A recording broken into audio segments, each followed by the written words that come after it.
So hello guys, welcome back to another video. ഇന്ന് നമ്മൾ കുറച്ച് ഇമ്പോർട്ടൻ്റ് ആയിട്ടുള്ള കാര്യങ്ങൾ ഡിസ്കസ് ചെയ്യാം. കാരണം ലൈഫിൽ നമുക്ക് എപ്പോഴും കുറച്ച് സമയങ്ങളിൽ നമ്മൾ ഇമ്പോർട്ടൻ്റ് ആയിട്ടുള്ള കാര്യം നമ്മൾ ചിന്തിച്ചില്ലെങ്കിൽ, നമുക്ക് വേണ്ടി നമ്മൾ ചിന്തിച്ചില്ലെങ്കിൽ പിന്നെ ആര് ചിന്തിക്കാനാ? ഇപ്പോഴും പലവരും ചിന്തിക്കുന്ന ട്രേഡിങ്ങിൽ വലിയ പണം ഉണ്ടാക്കാൻ വലിയ ക്യാപിറ്റൽ വേണമെന്നാണ്, അല്ലേ? ശരിയല്ലേ? പക്ഷേ കാലം മാറി. ഇന്ന് ഫണ്ടഡ് അക്കൗണ്ട്സ് ഉണ്ട്. കഴിവുണ്ടെങ്കിൽ മറ്റുള്ളവരുടെ ക്യാപിറ്റൽ യൂസ് ചെയ്ത് നമുക്ക് ട്രേഡ് ചെയ്യാം.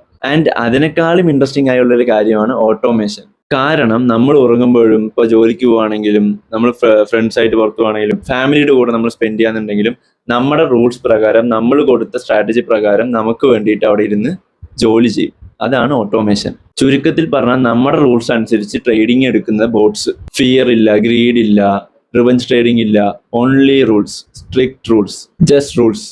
ഇങ്ങനെയാണ് പലവരും ലോകത്ത് ട്രേഡിങ്ങിന് ഒരു ബിസിനസ് ആയിട്ട് മാറ്റുന്നത്. പക്ഷെ ഒരു കാര്യം നിങ്ങൾ ഓർക്കണം, ഓട്ടോമേഷൻ ഒരു മാജിക് മെഷീൻ അല്ല.